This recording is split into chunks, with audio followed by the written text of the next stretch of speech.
Okay. And here we go. Was he born with special talents? No, he wasn't. Quote, we all start at the same place, but some of us decide not to stay there. Keep evolving.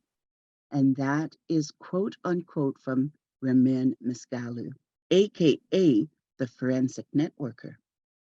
Ramin built four multi-million dollars MLM businesses as a distributor.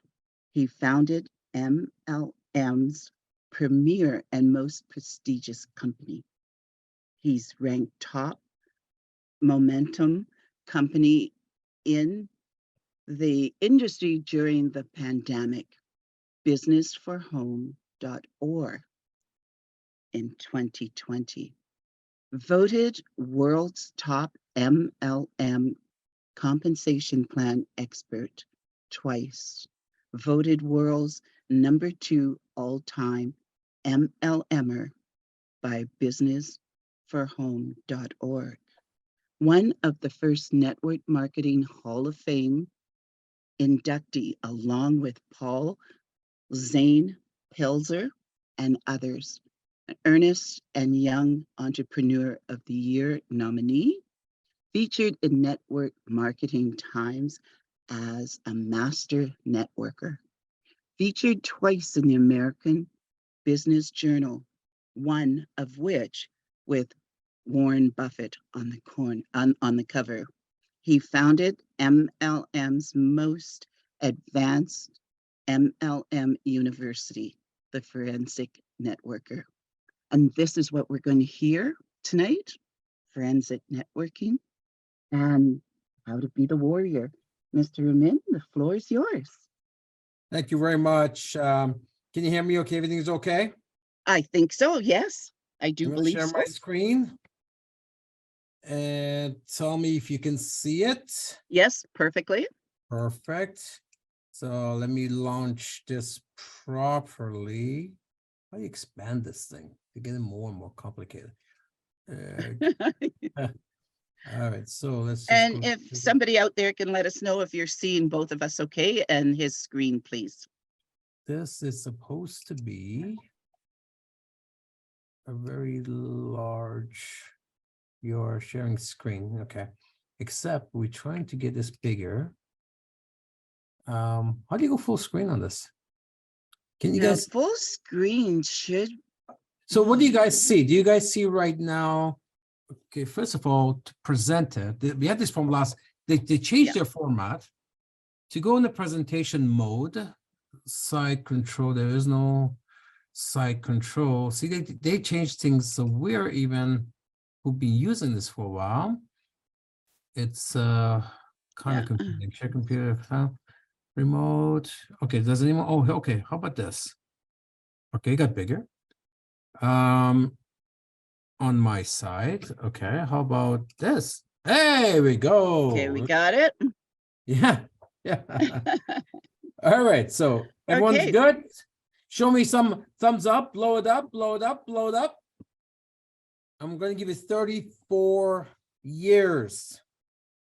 Wow, that's 2/3 of my life I've been doing this. That should be, that by itself should be a great thing for you, because you know what? It is something I can do for the rest of my life, right? I'm a prime example of that. Half of that, I was a soldier on the field like you. The other half, I was on the corporate side. If I have to be honest, I liked the first half better when I was in the field, developing, building, motivating, creating, getting frustrated, being happy, the peaks and valleys, emotional roller coasters. But I had full control of my time, right? You get up in the morning. That's the side. That's the hard part too, because, you know, it's awesome when you wake up in the morning and you have full control of your life and your time, and that's the MLM is the only way to do that. That's just priceless, right? Just priceless. The other side of it is, though, if you're not disciplined, then you don't do much, right? I was always disciplined. I always worked really, really hard. And people say you must be a workaholic. I've always heard that because you work so hard. It's the opposite. You love working. No, it's the opposite. I hate working. But I work so hard because I don't want to be doing this at age 65. Like a lot of people are forced to do. And vast majority of you don't know my history. And I want everybody to find this on YouTube. It's called Rami Masgarlo Bio. Comment, like after you watch this video and share it. And it tells you what it took for me to be where I am today. And it was not an easy path, but you know what? It's worth it. Oh, it's worth it. You know, it was not, but again, nothing worth, nothing, you know, that's worth owning is easy, right? I mean, the best things in life was easy, then there wouldn't be the best things in life because everybody would have it and be normal and ordinary. The reason why the best things in life because they're hard to do and only a few people do it. And that's why it's such a desirable thing because it's a few that can achieve it. Now, outside MLM, only the elites who are born into it or the really smart people or, you know, only the elite could accomplish this. MLM is the greatest equalizer. It gives all of us, somebody like me, you know, I was 20 years old. I was not a university genius. You know, I was just desperate and I wanted the best things in life. And here we are 30, you're looking at me now 34 years later. They don't have to wait 34 years to start enjoying the best things in life. I started I started age 20, made my first million at age 25, right? So you should be looking at it saying in 5 years from now, I'm going to be in a space that I could never be without this business. This is how, because I'm a living proof of it, and we have created millionaires since. But the way you look at this business, saying like, you know what, in 5 years from now, I don't care if you've been here 5 days or 5 years or 15 years. In 5 years from now, I'm going to earn at least $1 million in opulence, at least $1 million in opulence. I did that at 25. I had some adversities after that too, peaks and valleys. I mean, I've been through a lot. I'm only going to share some of it with you on this video. What I need you guys to do to confirm that the sound quality is good. Okay, guys? I want to make sure that everybody gets it. So we're going to get started. And when you start, tell me what the sound quality is like.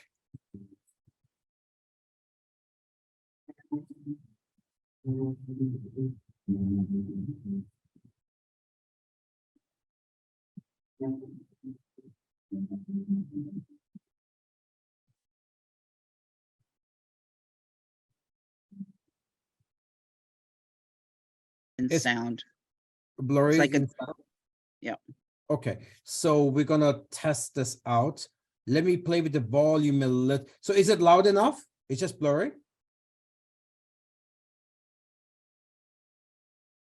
Oh, okay, there's no words right now, so it's just music. So Okay. let the video start and then we'll do a sound check again. And by the way, we want to hear from some of your other folks too. We check different areas and how this sounds. So I'm gonna play a minute of the video and I want you guys to tell me how it sounds like, okay?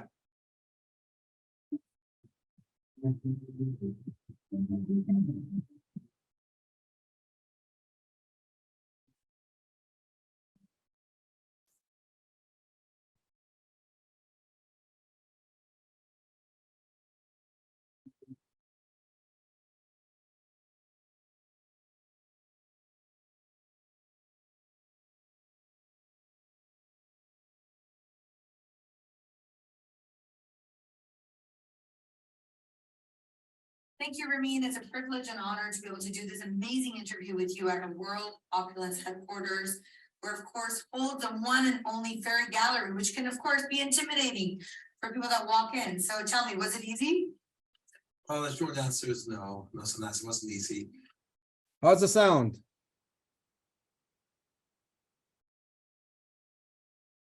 It's good. Everyone else, thumbs up? I can't see the thumbs up, so could you, everyone's thumbs up on the sound?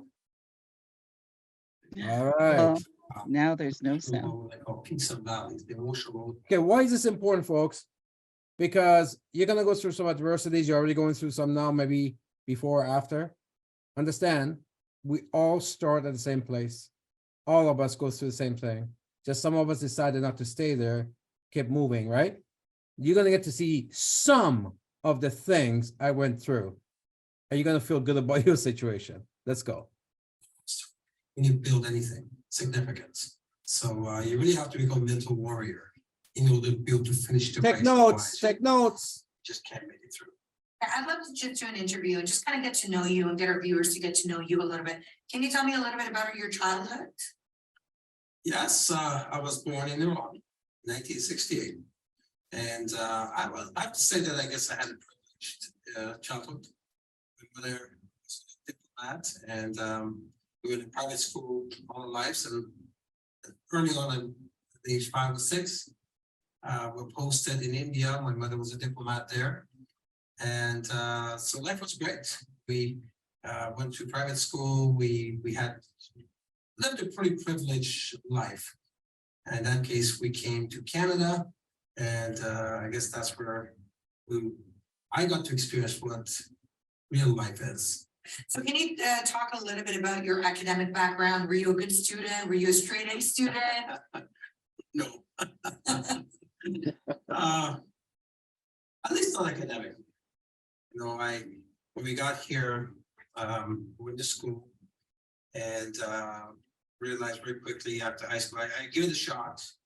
I tried to take my MBA year 1, and just realized that you know, I was because of some things that happened through my life that directed me not into post schooling, but into business. But before getting into business, you also became a tremendous athlete, super successful, competed nationally, locally. Can you talk to me a little bit about that? Yeah, so while going through high school, we got into wrestling. It runs in our family. And both my brother and I were very successful, regional, national, international with the world championship. And I had 5 scholarships across Canada to go to university. Oh, that's amazing. And Congratulations. yeah, just I guess the path is always chosen for you. And everything came to an end where we actually went to a place called Alma, Quebec, to the Olympic trials. Mhm. Everyone's dream is to go to the Olympics. I won the World Junior Championship the year before. I was one of the favorites to be there, and went there all week long, trained, made my weight, dropped 13 pounds, made my weight, and just the day before in practice, I popped 5 ligaments in my knees, and they had to fly me back to Ottawa. I was in cast for 6 months. So in those 6 months is when I decided to get into business. So that would be the end of scholarships and schooling.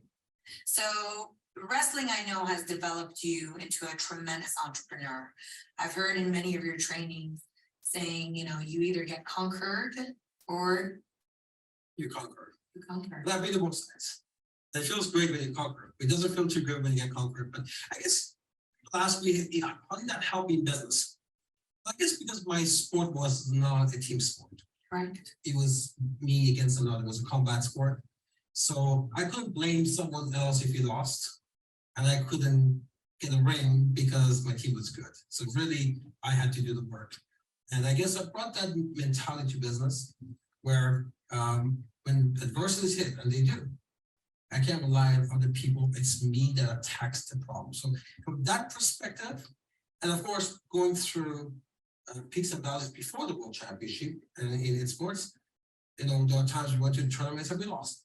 You know, we're beaten, our bodies are hurt, we're bleeding, and we're bandaged everywhere. I remember one tournament I went to Canada All-Star Games, they called me the mummy. I had so many bandages on me, you know. And so that's not what happens. So, but on Monday, you go back to practice and you look your wounds and you get back to work and you get things done. So, you know, tell our viewers a little bit. You, of course, your athletic career ended, of course, from the injury, and then you started the JOB. So what were some of the JOBs you did? Because, you know, people look at yourself, you know, self-made millionaire, inspired so many other people to become millionaires and have had so much success. But I think it's really a humbling experience to know where the background comes from. So what was your first job?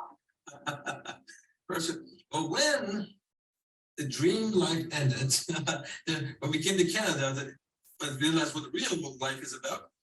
And well, my mother was a diplomat and she had started this little restaurant, and it was hard for me to see that, from a diplomatic world where the embassy call picked up every morning and been working back.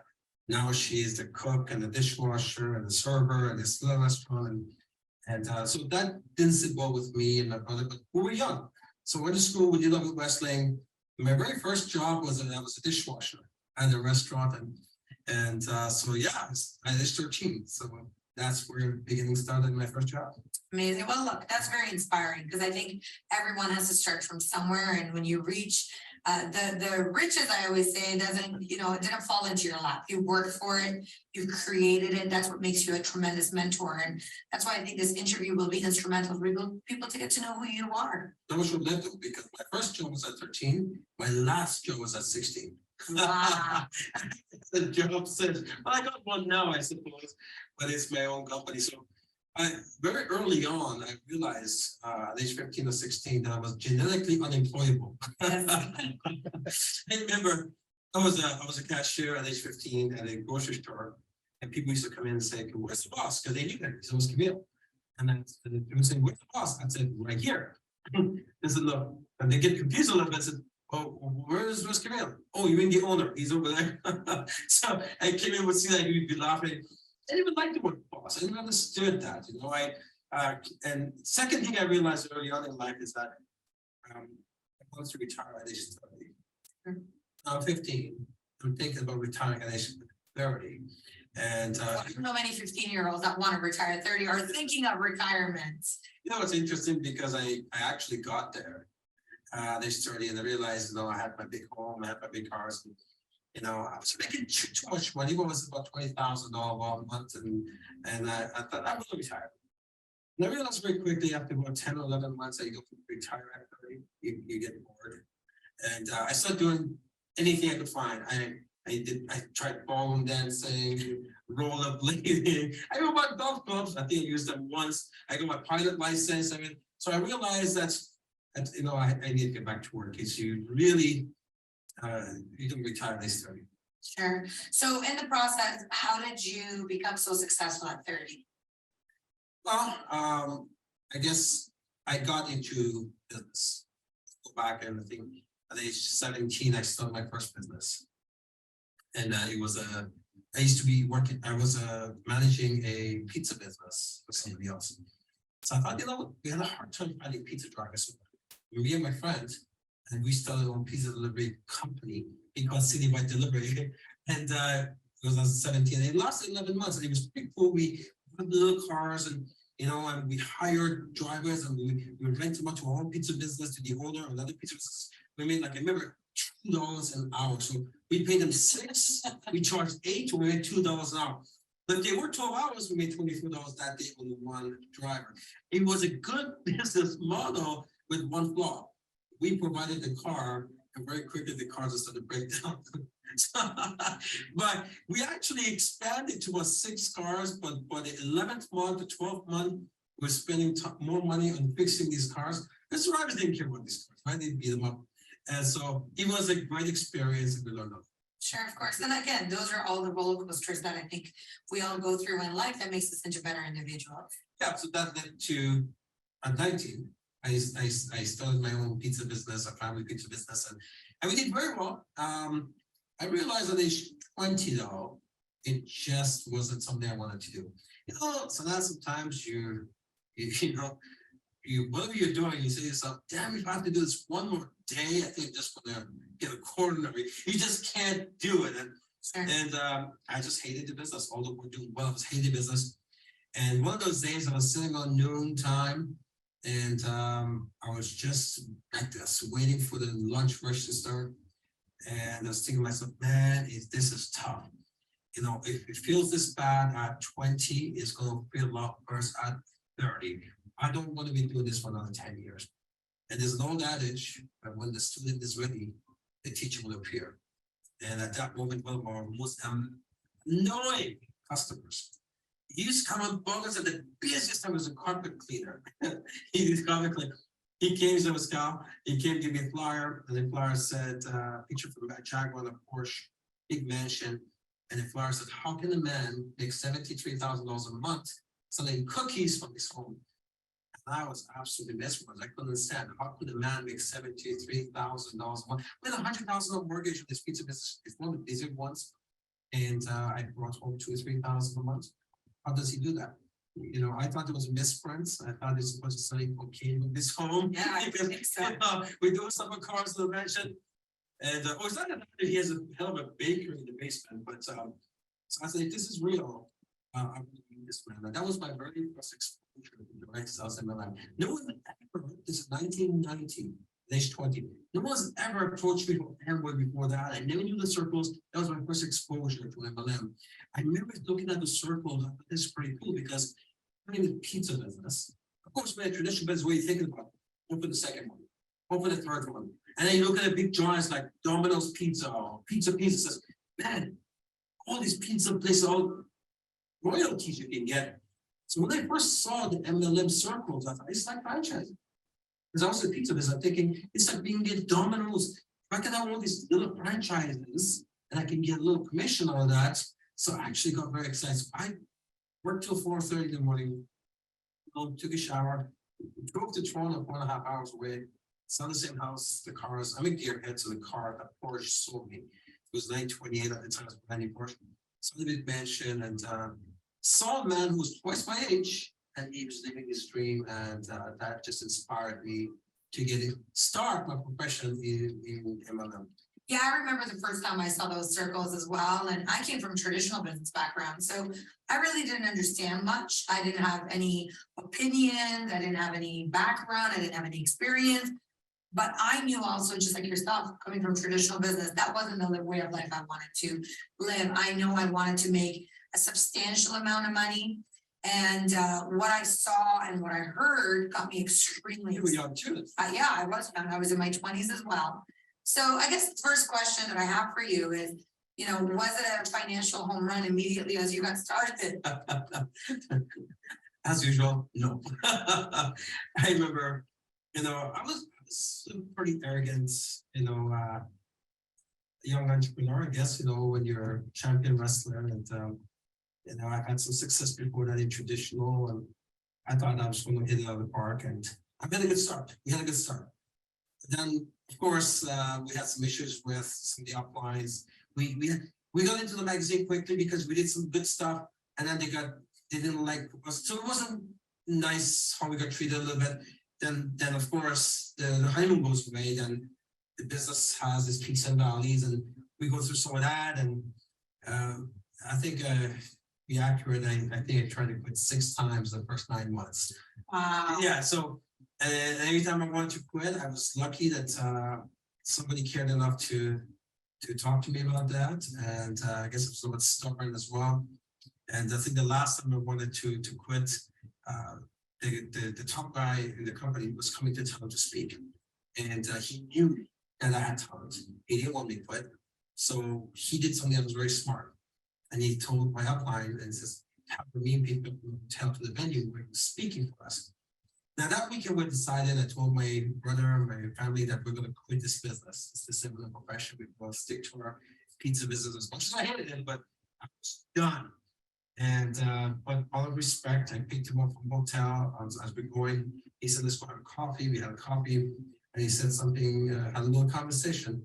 And he said, Ramin, I heard you wanted to quit. I said, yeah, I think I'm done with this. And he says, may I ask why? So I had all kinds of reasons why I should quit. But none of it was related to the business. It was just stuff that, you know, something you create alternative realities that's not really there, right? You call them artificial grievances. Yeah, artificial grievance, absolutely. And you know, and then he said, let me ask you something. If you quit today, you could be in the hedge fund. The first request I must say, no, not really. Is this business stopping you from doing something else? And I said, no, I'd just be doing my pizza business. He said, well, I have a question for you, because you came to us because the pizza business had no light in the end of the tunnel. So you quit today, and since there's something better, and now what? And those two words changed my world. Now what? The two words, now what? You're back to where you were before, and that you came here for a reason. And I thought about that. I was supposed to go drop him off and go back to the pizza business. And I showed up 4 o'clock in the afternoon. And my brother said, what happened? You're supposed to be back, like, you know. And that's the moment, I guess, in my forensic, now I call it the commitment commence. Where I said to my brother, we can make this thing work. We got to stay.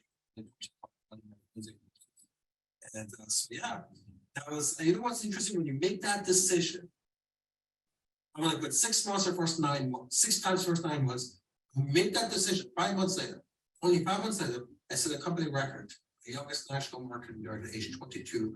That record lasted, worldwide, that record lasted for 10 years. Wow, good for you. So you wanna, but it's the same person, it's the same opportunity, it's a different decision, And a different mindset. different mindset. So first, you're gonna quit 6 times first 9 months, and then you make a decision, and you set the company record. I was with that company for 9.5 years. And unfortunately, what happened, and I'm gonna stop you a little bit because whose story does it sound like? Probably yours, right? How many times did you want to quit? Right? I went through that. And when I first got started, it was like 6 times in the first 9 months I wanted to quit. And when you're 20, it's easy to quit. And you don't have all the life responsibilities, and you know, you're kind of distracted, you got other priorities, right? Now I was a weird kid, so I didn't have a typical 20-year-old priority, you know, girls, women, next party, whatever. I was pretty serious about, you know, retiring at age 30 because I hated to work. But you get a chance to see, that was my first company. I put 9.5 years, 9.5 years into the first company before it was taken away from me. So I've stopped the video. Yeah, just want to make sure you guys pick up some of the important points here. The 2 words that saved my life. Now what? You quit today. Now what? Are you ahead? Are you gonna, is this business, is the opulence business slowing you down, stopping you from something else better? The answer is no. So if you quit, now what? Now what? And every time I wanted to quit, I fast forward, okay, I quit now. Now what? I still got a pizza business. I still hate it. I'm still not going anywhere. There's at least the MLM business give me the light at the end of the tunnel. It may not be going as fast as I want to, but at least the tunnel, the light is there. There's a chance, it's called a compensation plan, right? Where my job, my traditional business doesn't have a light. It is what it is. I have that anyways, right? I'm stuck there anyways.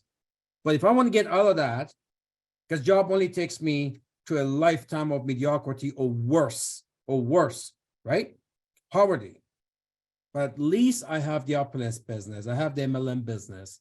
It may not be going fast right now, but there's a light at the end of the tunnel that could take me to where I need to go. So remember those 2 words. Every time you get discouraged, every time you want to quit, ask yourself, is the opulence business slowing me, stopping me from something better? The answer is no. Is the opulence business slowing me down? Is it affecting my business? No. Okay, then there's a light there. Why would I stop that? And if I did, the next day, now what? Remember, you came to opulence because something wasn't perfect before opulence. This was hope for you. You stop opulence, you're going back to that pre-opulence life. And that wasn't perfect. That's why you're here. You want this to take you all of that. You've done that your entire life. And you want your opulence business to take you out of that. And you quit, you go back to pre-opulence life. And then now what? The 2 words that saved and changed my life. The company was doing fine, and that's some adversities, but we were there, we were really loyal. And they brought this guy from England and he sold them on the idea that I guess things have to change. The company brought the top 17 owners to Nassau, Bahamas in Cable Beach Resort. I remember we had this fancy luncheon and the president said, we're going to change the comp plan. And they gave us our checks that month and what the current comp plan was and what it would be following months. And 16 of the 17, we took a pay cut. And some was dropped more than half. And they were not going to grandfather it. That was it. And so that's the beginning. I guess and they lost a lot of the business because of that. Many of us left. So when you adopt this concept of work off of 5 and benefit for the rest of your life, and something like that happens to you, is quite devastating. So that was my first. After 10 years, I had to find another company to join. Well, you did extremely well. You were with them for 9 years. Became a self-made millionaire. Oh, yes, I made my first million for 25. That's the key part. And but the company had some adversities. You know, they had some product issues, and so every time that happened, we had to rebuild our business. It's almost I had to rebuild my business with that company 4 times. And I think that's really key. So you were with the company for 9 years. They went through their adversities. They went through the roller coaster. They went through the highs and lows, but you guys never gave up. You just kept on going. You kept on building. You even had to rebuild your organization multiple times. Well, the piece of value is in every business, you know, and we're not immune to that. We go through in our health, in our relationships, we go in business, and we went through some piece of value. Some of it was outside of control. The product, there was some issues with the product of the company. Some of it was within our control, whether we didn't manage it well or something happened. But the biggest thing for me was when they changed the company. We knew we can't go back. And so that was the end of it. I want to share with you when we talk about adversities. That company had, I guess, about 15 products. And they had one product, though, that was pretty much like their FOL, right? 90, like for us, FOL is not 90% of our sales, but it is the majority of our sales. But for that company, their product is called Intra. It was like 92% of our volume came from that one product because they didn't have all this great fashion stuff. And so we relied, our check relied on Intra. It was like their FOL. It was a herbal product. Twice, imagine this, folks, twice. We build our check up, you know, 10, 12, 15,000 a month. And then they have a manufacturing problem because they were using juices and stuff like that. And we had this concept called 9+1, 9 cases. You buy 9 cases, you get 1 case for free. And basically it's like a $2,200 order. And by the time that the product started to ferment, and by the time we got the product, the bottle has expanded because it's fermented. It would leak. The box was messy. Sometimes they throw the brochures in the boxes. Well, the promotional material we ordered, we paid for, it was all a mess. The company was good for it. They took it all back, whatever. But imagine your customers start to get distributors. And I would tell you, a lot of us lost 50 to 60% of our downline and customers like that because people thought they're going to die drinking this stuff. It came to a point that it was kind of funny. We kind of made fun of it. We said, because we knew if we ordered 9 cases, we'll have maybe 5 or 6 good bottles. The other 81 bottles would be bad. You know, we knew we put a bottle at nighttime in the fridge because it had to be refrigerated. And then we open it, we take a shot, we put it in the fridge. But in the morning, it's like fermented. So you open the fridge door and it's kind of rolling back and forth, you know. And then as leaders, behind the scene, we used to make fun of it. It says, oh, you know, just you put explosive on it, be aware, explosive, because it would just, you know, just expand it to a ball almost, a bottle. So a lot of us, of course, we lost a lot of our team, a lot of people quit. And we stayed loyal. The company was good. They took it back, they replaced it. Of course, the replacement will be the same thing. It took a while for them to figure it out. And imagine, that was our check too. That was our entire check. And then they figured it out. And we thought, okay, you know, we have to rebuild our businesses again because we've lost a lot of our money and check and downline and customers. And almost to the same week, the following year, they had the problem again. Exact same problem, almost to the same week, as soon as it took a year to build it up, and boom, same thing again. So imagine having 92% of your check, that happens to it. Like that could never happen in Opulence because we have lots of products. And although FOL is a big portion of it, it's just not that, to that limit. And we've never had a problem with FOL. You guys are lucky because we've never had problems. You may get a bottle that's, through shipment, was leaking or something here and there. It's rare, but but we're there to replace it, whatever. Imagine ordering a momentum pack, or in this case, 4 momentum packs, and all of that, which is about 100 bottles, and all of that, 5 of them are good. The rest are fermented. Forget leaking, because I said leaky bottles, I actually drink it, because when we get the orders in, we check it, and all our stuff, we drink it because it's good. It's just leaking, right? But it's good. It doesn't ferment. FOL could never go bad, right? Anti-inflammatory, antibacterial. But with that one, it was juice in it, right? It was juice, and you couldn't drink it anymore, right? Because it was bad. So this is what we went through, folks. I want you to know the challenges that we had to face. And I remember trying to get that product into Kuwait. It took me 2 years, $30,000 in legal fees, and finally they said no.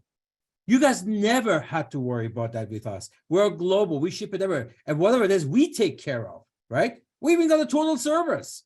Even the countries that this goes in, we figure out what the VAT and duty charges are, and we do all the clearance for free. If you got yourself a clearance house, they'll charge you for that service.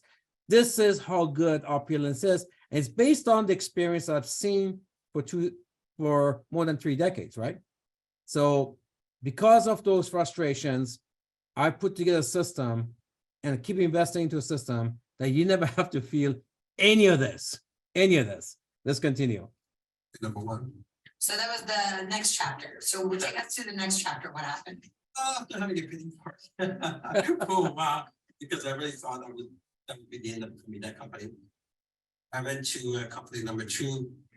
I had a lot of experience as people, and very quickly, within less than a couple of years, and the 18,000 people in my team do very well.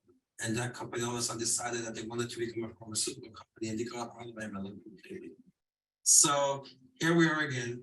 I thought again, we had it this time, it was going to happen, and it didn't happen. So It's painful watching it now. Again, what am I going to do with another company? And so I went into company number 3. I thought I'd try something different. It was a European company that launched. They were the fastest thing ever grew. I think they're still maybe the fastest thing. They did like $4 billion in business in less than 4 years. Wow. Reason for that, first 4 years, they were online gaming business. I did very well with that company. They did $2.5 million to that company very quickly. And I thought this was it. I thought we had it made, life was good. And then they got shut down. Seeing it for the 3rd time, bought the culture back in 1990 at age 20 that work hard for once and get paid for the rest of your life. For the 3rd time, this company shut down. And so I'm again. And the diversity here is where as you expand your lifestyle, right, your expenses are higher. So when you lose that opportunity, then you really taking a beating. So one of the lessons here is to make sure that you think about the peaks and valleys in your finances, your business, because things will go down. You have to be prepared for that. And the next company, I'm just thinking, do I really want to keep doing this, right? Because I did have some traditional opportunities, and I had a company came to me, and they were a traditional business. They wanted me to sell up their MLM. They wanted to get into MLM. So I brought a company from MLM to traditional. These guys were traditional and want to go to MLM. Want to flip it around? Yeah, so I sat down. They sold me an idea, so I wrote the whole plan. I was a master distributor, and we got started. 4 years for that company. Things were going very well. And one day I got called in. This was my 4th company. I was called in into a luncheon. I saw the CEO, the president. I knew them, and someone else I did not know. They explained to me his name is Michael Lightfoot, and I knew his name because I knew he owned other MLM companies. And they gave me the news that Michael just acquired this company. All of a sudden, for me being the master distributor with everything is Apple, now it's a unilevel system. Now one of the legs in Canada. And it was just again, the fourth time that chip shattered. You know, when stuff happens, you always have this little pity party, like why me, and I'm a good. So just so you know what happened there, imagine in Opulence, I tell Renee or Reza, you know, because there's a binary system, right? And they have everybody in their teams. Imagine I said, be changing the comp plan. Somebody comes buys Opulence, and instead of them being at the top with everybody in their team, now there's like 100 lines, and they only become one of the 100 lines. Pretty much, they took away my organization. That's essentially what happened on my check. So you go through all of this stuff. It really brought me to a crossroads. That do I really want to do this industry? Because it wasn't lasting for me. Because you had built 4 businesses and they were either taken away, they're either closed, moved, shaken, something differently had happened differently in each and every single one of them. Yeah, it's a $4 million business that built was taken away. And it didn't end there. Because then I was headhunted. There was a traditional business. They were a home furnishing company. They had a big franchise operation and 114 franchises. There was a chapter in Ottawa and they were in trouble. And so they were basically going bankrupt. They needed someone to come in. So somebody contacted me and I went to see them. And they wanted me to become their general manager and set their sales team up. So they came back with a base and a small commission plan, a bonus plan. And, you know, I'm the compound expert. And I was not interested in a salary. I was interested in building something because when you're an MLM, you taste the big commissions. You can't want salary. You really want something you have control over as opposed to. So when I said to them, sharply, I said, look, why don't you drop the base to 50% of what you want to get off me, but I will create my own company. So they were ecstatic because, and they should have been, because that really was good for them because if I did build anything, they must stop with the salary. So it was a good thing. So, but if I build it, then I get commissions. Of course, they're the biggest beneficiary. Which is completely fair. Completely fair. Both sides. So I built the company. They accepted my very first month. Commissions, nothing. My second one and 1,700. By the time the third one came, when I took over that number 55 in the 114. That much. The ranking was number 55 and 114. But then my third one came, they're saying number 6. Wow. And that once my commission was 5,200. And by the time we went to the 6th month, we're saying number 2 worldwide. Now my commission is over 11,000. We stayed number 2 to 11th month. We stayed number 2. And for that month, my commission over 17,000. Now, this is bombing. But the owners somehow they had this idea that no one's worked out no matter what. No one should be getting paid that much money no matter what they do. Imagine I said that to Renee, right? Brought them from 40,000 a month in sales to 240,000 a month in sales. They got the Mercedes, they got the Hawaii trip, all of that. But every time he had to write, and he knew the commission check would keep on going higher. Every time he would be much 2,000. And one Saturday, we were busy, and we had. Imagine I tell Renee and Reza or Nefro, hey, you know, I don't think you're worth 100K a month. I don't think you're worth 70K a month. I don't think you're worth 40K a month. I don't care what you build. I don't care what the comp plan. I think I'm going to cap you guys at, I don't know, 8 grand a month because I don't think anyone's worth that. But that's what happened to me, regardless of what I had done. That's why I love MLM. The compensation plan throws it out. No one's involved in that process. You create the CV, you get a check. That's simple. No one's making a decision every week what you're worth. No one's making a decision every week. No one's writing you a check every week. The software does everything. You get the money back off as, unless I decide to look at the list. I don't even know who makes what. I love MLM. You build it, you get paid.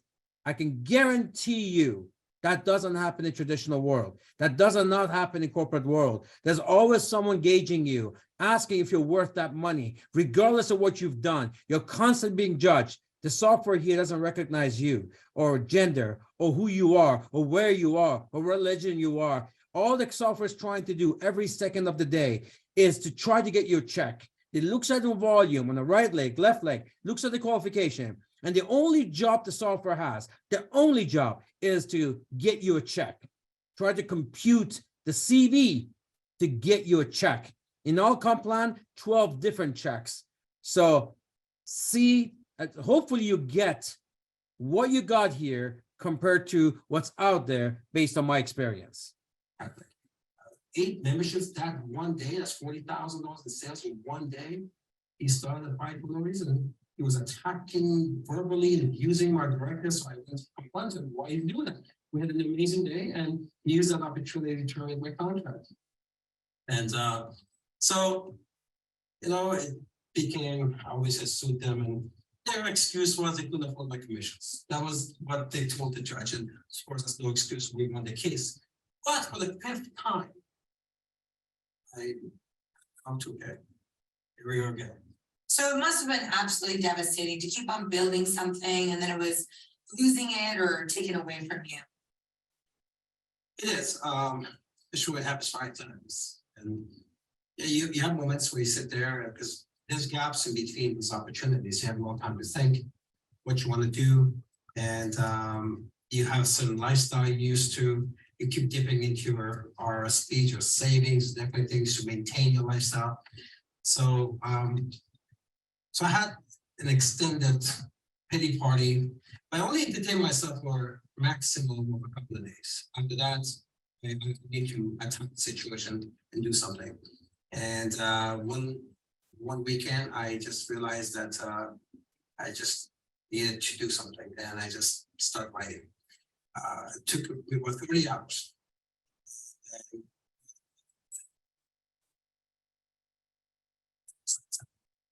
And once I got it, that was in 2005.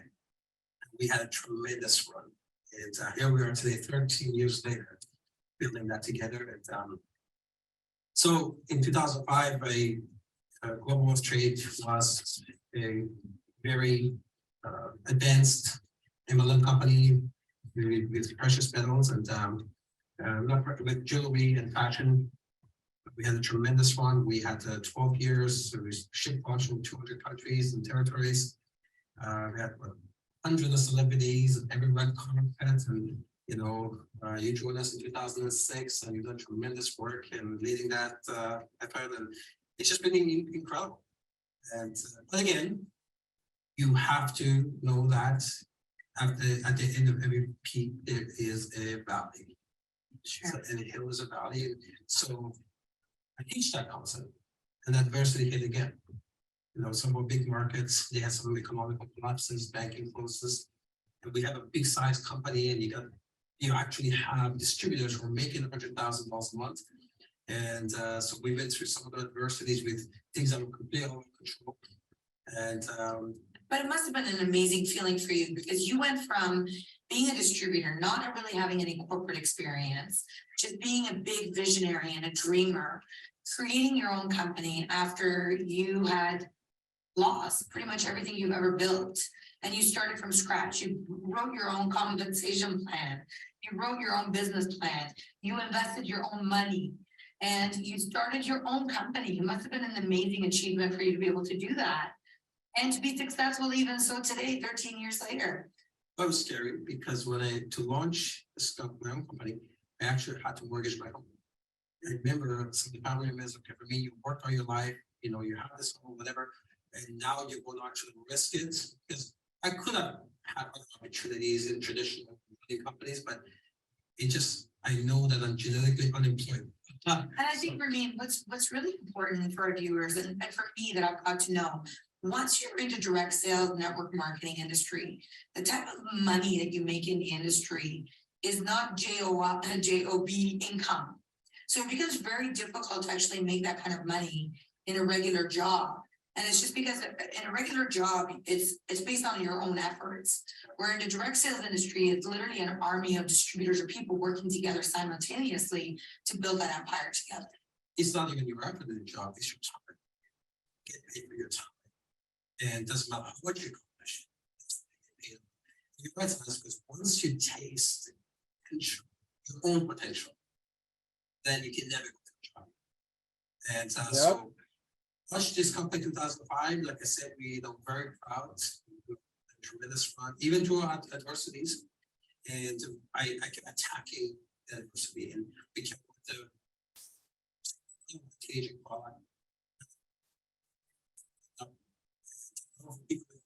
Every company now, just fashion anymore, leisure, and then to beauty and health. And so last year we did a complete rebrand to Opulence Global.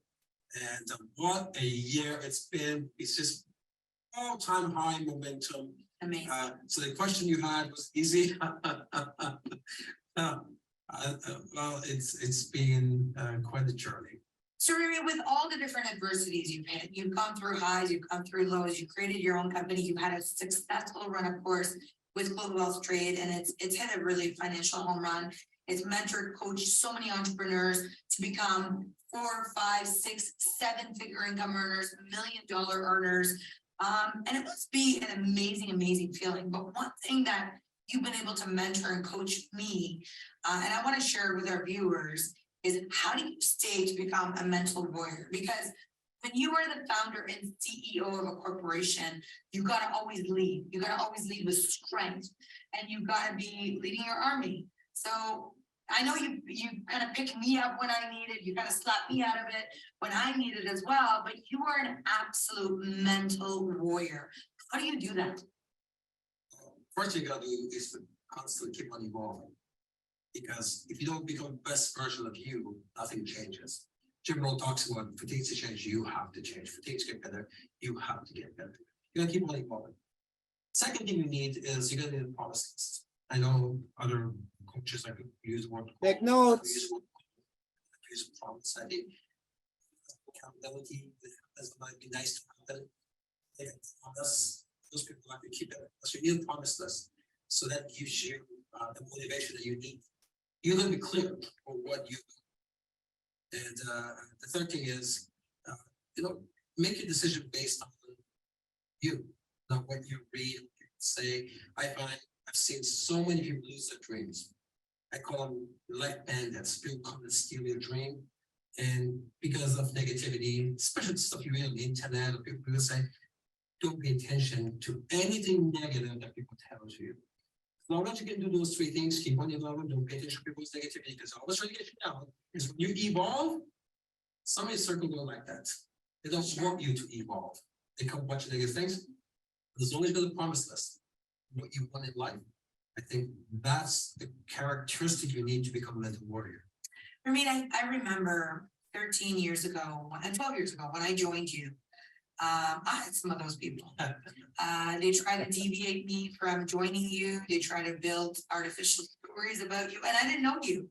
But one thing about my parents that I've always loved is they've always said, pursue your dream, pursue what your heart feels. And the first time I ever got to get a chance to meet you, I fell in love with the concept of what you showed me. But most importantly, I fell in love with the concept of the dream that you shared with me about where you wanted to take Global Wealth Trade at the time, because you were very transparent with me. You told me all the companies you built, what was taken away from you. You said, I want this, I'm just looking for talent and for someone. I'm not looking for talent, I'm looking for someone who's got excitement that wants to go build an empire. And I was like, that's me, because I was young, I was in my 20s. And everything that you've ever promised and everything that you ever talked about is become a reality. And I'm so glad that I never got a chance to listen to any of those sunblocks or dream stealers, because we know that there's a lot of negative people out there. We know that there's a lot of people that one day they're your best friend, one day they're your enemy. We've seen it even in our own corporation, where one day we are the best company in the world and they made millions and they traveled the world and they've seen the 7 oceans, and then all of a sudden they're not around, and all of a sudden, it wasn't all that good there. So one thing that I absolutely want All right, I want you guys to pay attention to this line one more time, what she's talking about.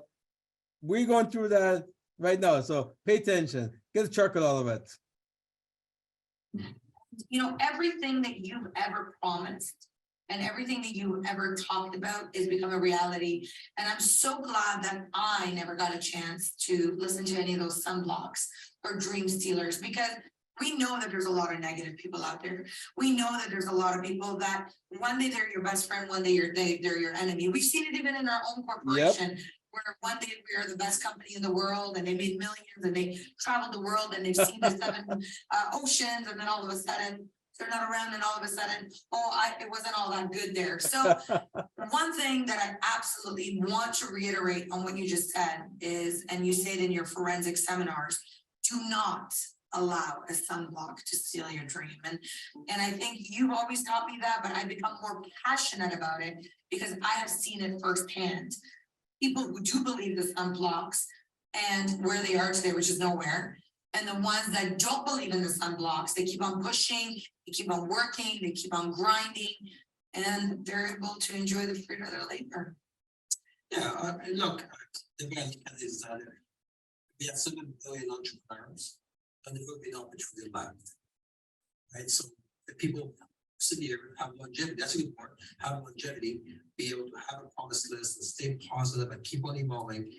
They get to get greater share of what the world has to offer. I call the world's, get to see the full life's menu that most people don't get to see. So the road to success is never smooth. We know it's always under construction. And so what would your heads up or your warning be to that entrepreneur who wants to be able to have what you've been able to achieve?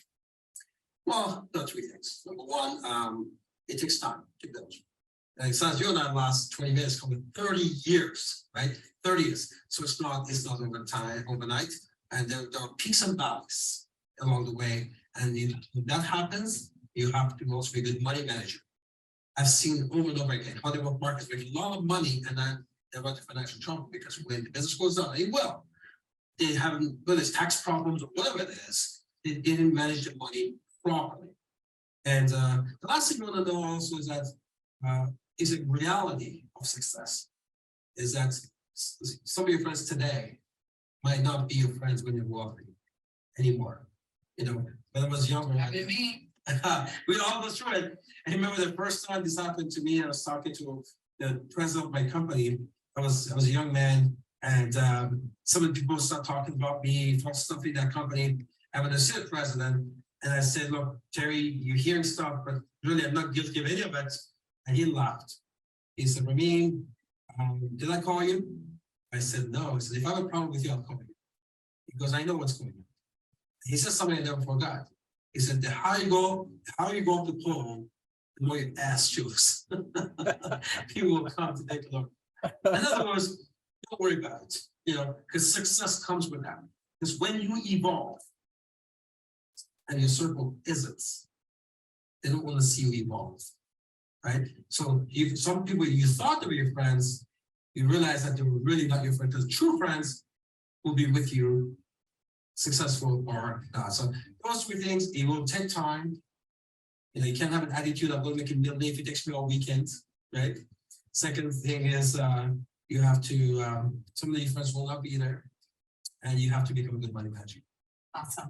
And so what is your vision now today with Opulence Global? Or we're still building the billion, you know. Yeah. And What does that mean? You know, someone says building the billion. We know we have the building the billion. What does that mean? Explain that.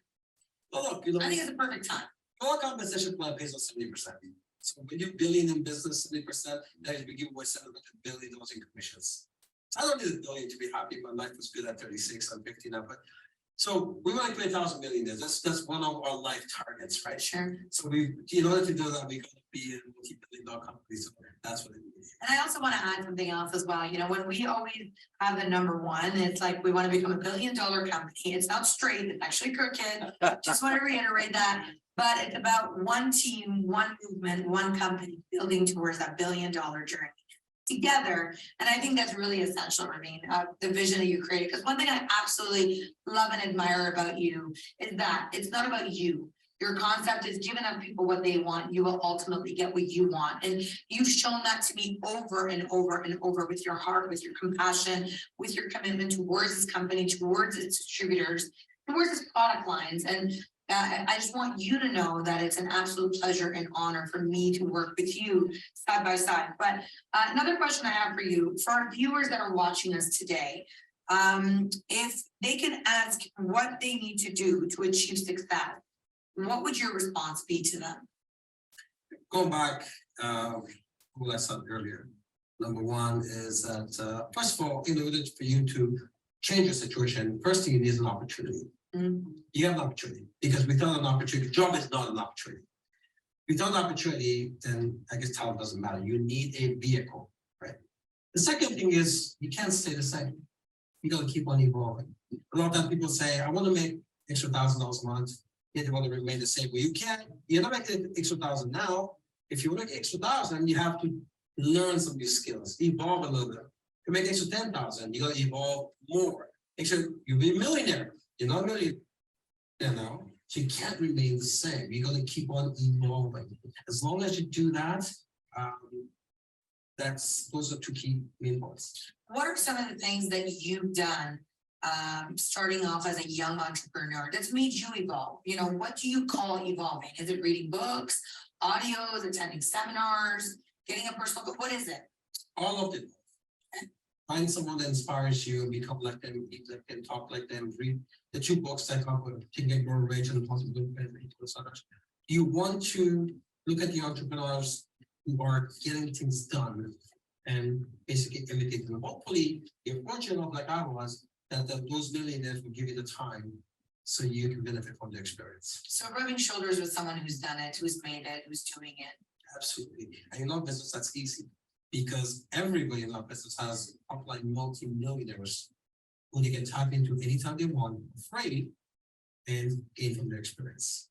I mean, it's just been an absolute pleasure and honor to do this interview with you, to bring some light into who Ramin Masgarli really is, and his past, his present, and the future, where you're going.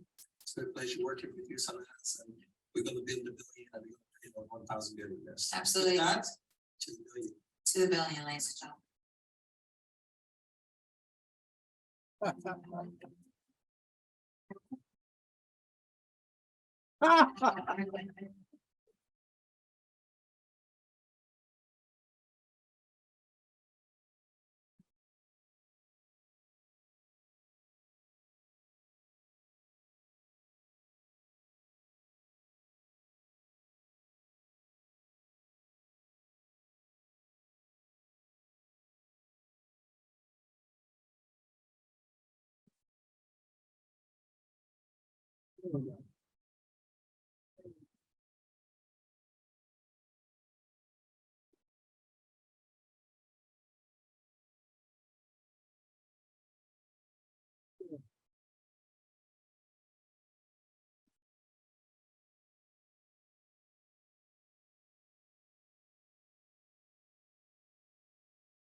Wow. For anybody that doesn't know, you're a former CIA legitimate. Wow, it got me choked up a little bit. Brings back some parts of it was painful to go back to, and some parts of it was fun to watch, especially the Fonzie look. Did you see that Fonzie look? Do you believe I was 17 years old? I was 17 years old, and the leather and some parts of it was emotional. So yeah. You get to see 34 years of achieving and managing adversities and grinding. And there was a movie, in that movie it said, I've been rich and I've been poor, and no matter how tough, I'll take rich any day. So yeah, so this is what I've been through. If you were thinking that things are tough for you right now for whatever the reason, and yeah, so what? So what? What's the alternative? And if you take the alternative, remember the two words? It could today. Remember the two words? What's the two words? Now what? Yes, it's on YouTube. Just put that Ramin Mascarolo bio. And I'd like you guys to go on before you shut down tonight. If you enjoyed this, if it brought some value to you, go to find that video, comment on it, like it, share it. Go to Forensic Network YouTube channel, subscribe. And yeah, stay with me when we're not together. So, all right. So what has actually, look at that. We're actually over the time. So let's just give it back to our fearless hostess. And I will say one thing. I've decided that on Tuesday nights, we're going to go to something I waited 2.5 years to do, which is I'm going to allocate Tuesday nights to strictly forensic networker teaching, because right now everything we do is not really forensic networker. It's just me talking about my knowledge, different things. We're actually going to stick to the book, the Forensic Networker book, which is Hardcore MLM. So every Tuesday from now on, tell everybody. People ask me all the time, where is that book? Well, I only made it for people who attended the seminar. They got it for free. Some of you guys have it. And maybe when they have time, I'll mass produce it, and everybody, and I know it's 1 million copies. But you have me. So on Tuesdays, we're going to do strictly forensics, starting from the bio all the way up. And it's going to take us a long time to finish. It's a very intense book. But that's what's going to happen Tuesday nights, the Forensic Networker. So back to you. Well, thank you for sharing with us this Doing evening. this weekend. And What am I thank gonna you do? for that wonderful information. Can I ask a quick question? When did you start applying your information to build and create this forensic networker?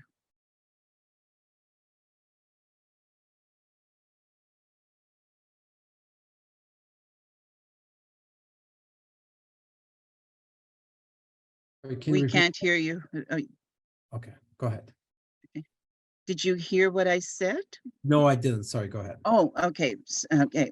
I would like to know, and I think others would probably like to know also, at what point did you start to put your material together and say that you were going to start writing and putting your knowledge in the forensic networker? I started back in the mid-1990s. I wrote 2 manuals. One of them was psychology of sales, because forensic is all about psychology. Because when I said, when you're in an MLM business, you're not in the sales business, you're in the psychology business. Because people join people. People don't join products. People join companies. People join people. If you got lack and trust with people, they'll join you because they like you. They want to hang with you. They trust you. A lot of people don't know what they're doing in life. They have no direction. If they trust you, if you got lack and trust, they'll follow you. So, I call the psychology of sales. And the other one was, it was independent business manual, home business manual. I did a seminar in Detroit, USA. And those days, the forensic seminars could go 3, 4, 5 days. Like, it was very, very long. And there was somebody there from California, flew in, and she sat there intensely taking notes. And at the end of the 3 days, she said, "Can I buy you lunch?" So it was a young lady. We went there for lunch, and she asked me. So we started asking. She goes, "I've been to many network marketing seminars. For you, the last 3 days, what I saw with you was not really an MLM training. It was business training. It was so detailed, so detailed." And she said, you know, it's almost like what I do. I said, what do you do? She said, I'm a forensic accountant. I said, what does that mean? He said, well, I'm the nightmare for the big corporations like Microsoft. You know, I go in to see what's really going on with these big corporations. So I thought that's pretty cool. So at that time, I merged the two books, Independent Home Business Manual and The Psychology of Sales, or Psychology of MLM, and I merged them together. So I called it Forensic Networker. Because this is what she said to me. She said, listen to the last 3 days. It's almost like you're a forensic salesman. That's what she said. So I said, well, I'm not a salesman, but forensic networker. That's what the name became. Well, thank you. And your early books, are they available for us? I get 7 versions of the same book. Okay. And you know what? I think there's more stuff, so much more stuff after that. I just need to take the time to finish update the book. Another thing why it makes forensic so effective is because it's not like those authors that do a book 30 years ago, they still print it and sell it. And that what was relevant 30 years ago is not relevant today. It wasn't relevant 10 years ago, but they still sell it anyways because new people join the industry, they want some answers, they buy anything that's MLM. With me, that's different. I actually update everything. So I have to go back, update everything to today's relevancy, and I'll get it fully printed. Thank you. And now I think there's some questions. There's a gentleman, Lucky, that has his hand up. Could we have him speak? Of course, of course. Okay. Oh, did you take your hand down, Lucky? Can you open up, if you can hear me? Can you, yeah, here we go now. Do you want to, let's see, here we go.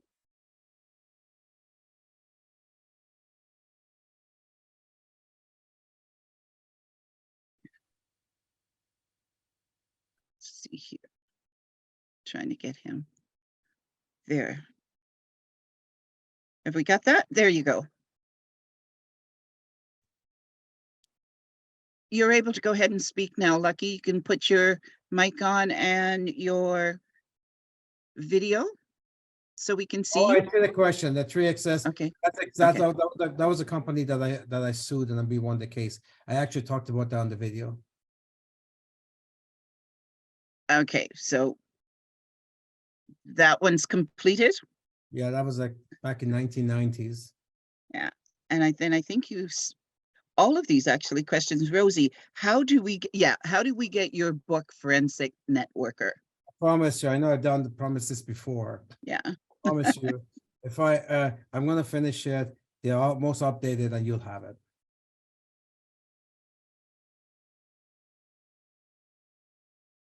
and then did you answer what are the other MLM companies that you have founded? Did you answer that question for him? This is the only one. I've never found Yeah, any okay. MLM companies. All right. So here's Did you wanna the thing about YouTube. I think you guys should all know that anyways. So YouTube has these people who have nothing but an iMac from their bedroom and they want to make money. So how to make money is that they have to come up with some type of conspiracy so they can drive traffic to their website. And it's always the same, every single one of, because there's courses for this, right? So what they do, they pick on the network marketing companies because network marketing companies have a lot of people in it. And what they do is that they know that their guests will also, because your guests will be Googling the company name. And so they put something, they're usually careful. It's negative, but it's not. At the end, they say, they do some type of fake review on a company they've never done business with. And then they copy each other from each other, right? So, but 90% of the content is inaccurate. It's wrong. But at the end, it says, well, it's not a scam, but. So I know Amway sued a whole bunch of companies that way. They usually take about 200-300 companies. And so some of them start using our stuff. Now, these people, they're not network marketers. They never did business with us. They're not our customers. Of course, by driving traffic into those websites, they sell out. If you notice, there's advertising. So they tell you on Google, like anytime they're selling advertising, you don't believe anything because they'll sell anything because they get paid by selling advertising. They want to drive traffic. They want you guys to go on there, and then they'll tell their advertisers, look, we had 1 million visitors last month, because of course they depict on Amway or Herbalife or Opulence. That's what they do. So that's what it is. And of course, everything they write about the company, if you take a look at it, it's kind of, it's not even funny, but they copied something that was 10 years ago, someone else put up. They're too lazy to even create new content. They just copy and paste just so they can draw people. So that's what they are, either selling some type of course, or plus they're doing advertising. So at the end of the day, people, I think most people are smart enough to know how to properly research. And if someone's never done a business with you, look, all you have, for you guys, it's easy because we have an A+ BBB rating, A+ BBB rating after 18 years. Imagine the millions of orders we fulfilled. And that's Better Business Bureau. This is the regulators of all businesses. And just Google it, BBB, Opulence Global Wealth Trade is A+. We're proud of that, we flaunt that. And that's all you need to know. A+ is the absolute best rating you can get in business, period. And there was a time where we were only fashion. We used to pick on Louis Vuitton because they have an F rating. So, and that's the world's biggest supply, well, I mean, that's reason because we're a smaller company, we can offer a lot greater support to our customers. These big designers, they don't really care. Things go wrong, they don't really have a warranty, they only have manufacturing defect. We have a warranty, we have guarantees. So we take care of our clients. That's why after 18 years, we have an A+ rating, 18 years. So that's all you need to know, right? And the rest, it doesn't matter. Okay, well, thank you for that. And that's good for all the questions for tonight. So I will Just shut this down and then. Okay. Well, thank you. Good night, good morning, good evening. One team, one dream to the billion. The billion. See you next week. Stay forensic.